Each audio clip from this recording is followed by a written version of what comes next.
So it's been a minute since I've worn real clothes. So there we go. Let's start this video. So do you guys remember this? You want me to shave your head? Yeah.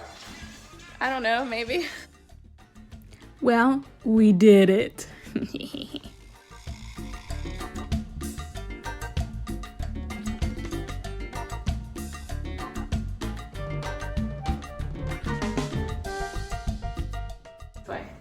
Oh.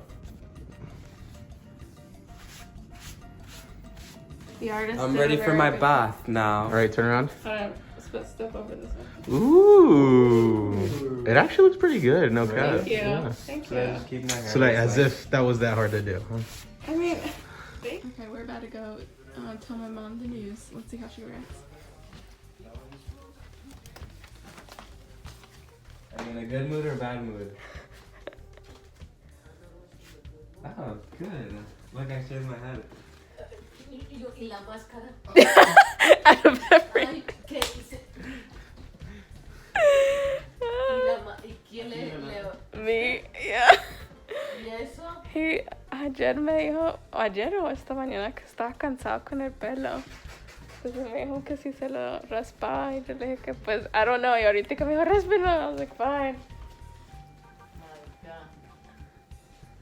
No se me acerque mucho. Doesn't he look like a totally different person? Looks good though, right? Se toma las vitaminas para que vea mejor. I shaved my head. La más. Vea mejor. Para que le crezca el pelo más rápido. So yeah. So today what we're going to do is art with Sulay. So I'm going to kind of show you my journey with art and visual journaling and kind of like when I started, why I started, and the progression of like artworks. And then I'll show you what I'm working on now. And then we're going to talk a little bit about mental health at the end, so stay tuned. Okay?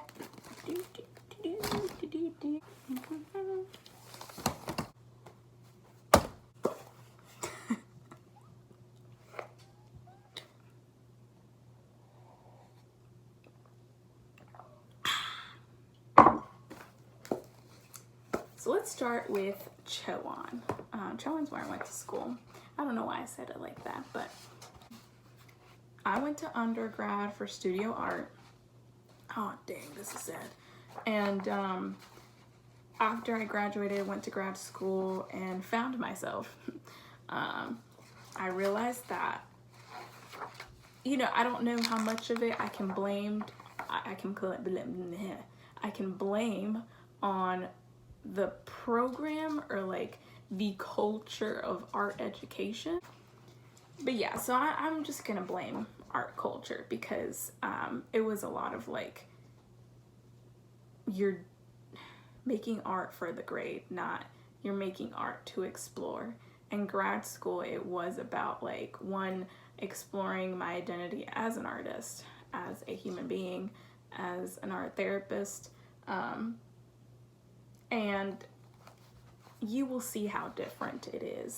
So in my journal, well, in my sketchbook, I'm not even gonna call it a journal because it's not a journal, it's a sketchbook. Don't judge me. So it's a lot of just like, that's decent, I guess. I don't know, I've never been a big like drawer person. That's pretty good. But yeah, it was just a lot of sketching things out for the design of things. It wasn't exploring who I am as an artist or what I like. Everything was too specific to that course. So obviously this must have been my design course or something. But yeah, and like you can see, so these here were assignments. And when I flip through this, there's like a section where I just like, I gave up, like I didn't even draw what I will, like the description of what needed to be drawn. And I kind of remember, I don't remember doing this, but I know why I did it. And it was just because like, I couldn't picture it in my head. Like I'm not the type of person that can picture things in her head and then draw it or like create it, because I'm not like that. And you know, a lot of times professors kept saying like, no, you'll learn to do it, blah blah. No, an artist has their own technique, their own style, their own way of expression. Nobody's the same. And I just remember getting really angry a lot because like I would see other students excelling and getting awards and stuff, and I never won not one single award. Like they had this these exhibits every year, and I always submitted, always. There was not a year that I didn't submit, and it was also because like my teacher kept saying like, you should, and I think he got me so excited every year, and then every year I didn't win, and it was like a letdown for myself because I kept thinking like, oh, I'm not getting these awards, that means I'm not a good enough artist, which really sucks, but that's art culture and it's terrible. So that's Chowan. You will see the grave difference, the huge difference between this and my other ones. Okay, grad school. First week at grad school, orientation week, our professor, his name is Matthew, I know Sam. He was awesome. He is awesome. He just celebrated 30 years of being at EVMS. That's crazy. That's a long time. So, wow, I'm in my head all the time. 4 years before I was even born, Matthew started at UVMS. That is insane. Anyway, so first week we kind of, it was from the very beginning, it was a lot of like exploring yourself and exploring who you are and the media you like and exploring all the medias in order to be like a toolbox full of resources for every kid, teen, adult, man, woman, that walks in through your door. That way you know what they need when they need it, kind of thing. So this first sketchbook, I keep my sketchbooks because I feel like, I don't know, it's my art, it's my heart and soul. And something Matthew taught me was anything you throw away is like throwing away a piece of your soul when it comes to art. Because as soon as like I heard him say that, I was like, dang, you were right. So I don't throw anything away now. My first couple of entries in my first one it's rough. It is. But it's just because like I wasn't used to visual journaling. I wasn't used to exploring. I wasn't used to like, every piece of art I made was because it was for a grade. Somebody was gonna see it. It was gonna be submitted somewhere. It was gonna be hung, like whatever. But this was the first time where I was like, just do whatever you want to do. If it comes out terrible, it's terrible for you, nobody else. So yeah, so this is my first one. This is a coloring sheet that I had colored and then glued on there, and then I put gesso on top. I think I printed it off like in a printer, and then they told you to write like an intro to yourself.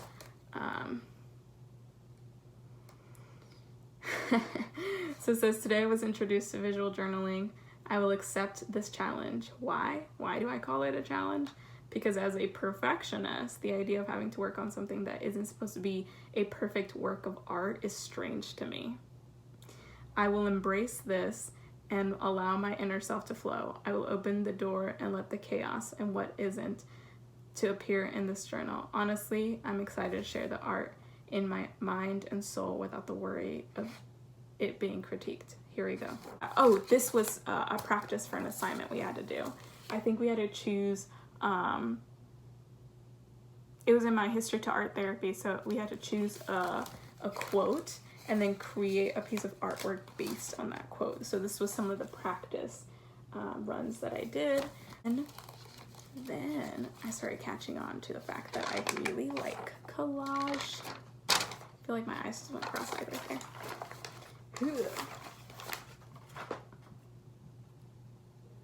I started to realize I really love collage. So then I started doing that more. Yeah, so this was the next one. I got tired of the small one. I felt confined, so I grabbed a big one. I didn't even finish my other journal completely before I got tired of it. So I was more creative, you know, like I was doing more. I was, I remember I did, of course, like lots of class assignments. Jeez.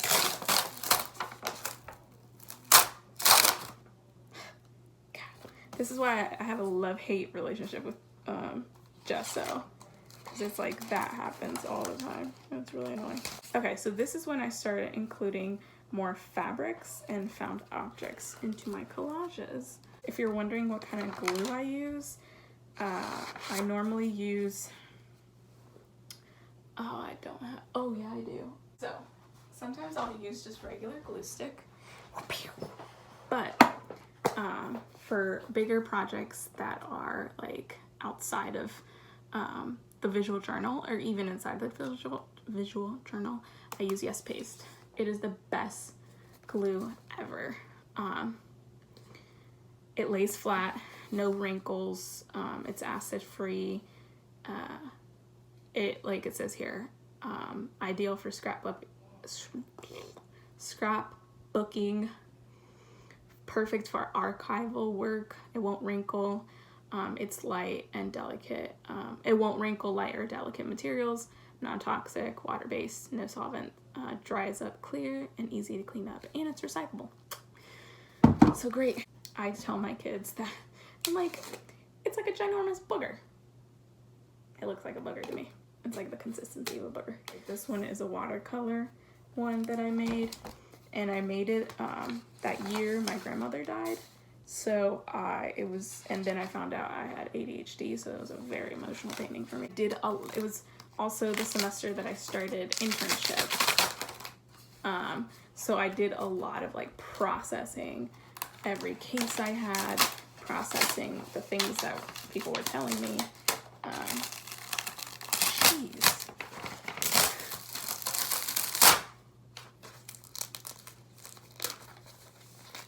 This just came.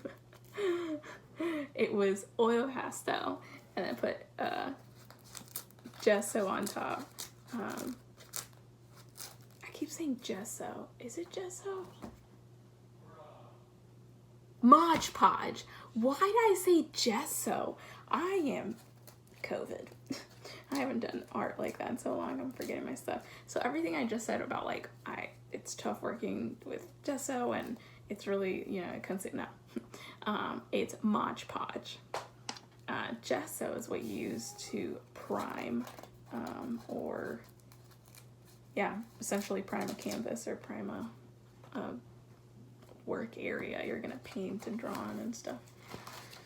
Anyway, so yeah, so that was this one was, I remember this case clear as day, my first client ever.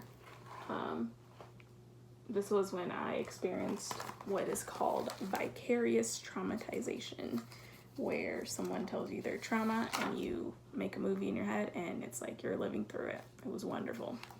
Hashtag sarcasm.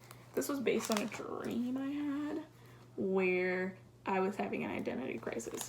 I remember I told my friend Natalie about it, and she's really into dream work, and I was able to, with her help, figure out that you know, we were all going through that identity crisis, my bad, where we just didn't know who we were as an artist, as an art therapist. Like, it was our first semester of internship, and it was crazy. But anyways, yeah, so that's the second one. Okay, let me put you guys out of the way. My next one was this one, another big one. Oh, I really like the back. Giving me some boho vibes. I love that. Anyways, so yeah, so this was another one where I just explored a lot. I remember this semester though, like I was really fed up because we had to do so much art in every single class, and it was a lot of assignments. So like, read this and make art about it. And while I loved the art, it wasn't for me. So we were doing so much of it because I remember a lot of my friends and I were like going through the same thing. So if it wasn't for class, we weren't making art. So like, this was one of my first ones, which I really like it. Don't remember what it's about, but I really like it. My last semester was this one. This was my favorite semester in terms of visual journaling because everything else sucked. But I did so much visual journaling. Like, something that my professors didn't really care was if we like doodled or made art in class. Now, if it was a distraction, obviously no. But that's how I focus. Like, I either take buttloads of notes or make art. So I did a lot of like doodling, a lot of just doodling, little collages, stuff like that. Like, this was during a class. Caption is bored in class. So one of my friends, her name was Miss Ellen, she gifted me, I think it's like this. She gifted me watercolor pencils. They came with this water brush, so you fill this part up with water and then you can just, yeah, so I had so much fun. This was another one. So this was the first semester that I actually got into painting and liked it. This is a image from a magazine, so I glued it on there and then I did the background. Or maybe I did the background first, I can't remember. But yeah. But yeah, so this was the first time I actually painted and liked what I was doing in terms of painting. Because in undergrad, I hated all the paintings I did. Ugh, they were terrible. Still remember. When I came home, I started another one. And this one, I will say I slacked off a lot when I moved back home. I don't know why. I guess I just there was no like inspiration. There was no like quiet time. But then again, I was unemployed, living at home. And I still didn't. I don't know. There are some like little things here, but like this was nice. Nah. But yeah, so it was a lot of I would have moments where I would just be like, oh, in the groove, and for like a couple hours was like at it. Ooh, something else I like to do is do found poetry. So I'll take papers from like old books and then pick out words and make a new like thing. So this one says, these pages I have not overlooked. On trial, their plans were more simple or more useful than my own. I really like that. So what I'm doing now though is I'm doing altered bookmaking, which is really awesome. Let me get mine. There it is. So when I lived in Virginia, I went to like a thrift place, and I got a bunch of old books, and this was one of them. They were like 50 cents to $1. But yeah, so the way you do altered bookmaking is you can either, like one time I saw a friend who she cut a hole into it. Like when you open it up, it had like a hole in it, like a little nook, and she would like use it like a storage box kind of thing, which is really awesome. What I do is I remake the pages, if you will. So like I gessoed, which is the right word. I gessoed this page and then painted it.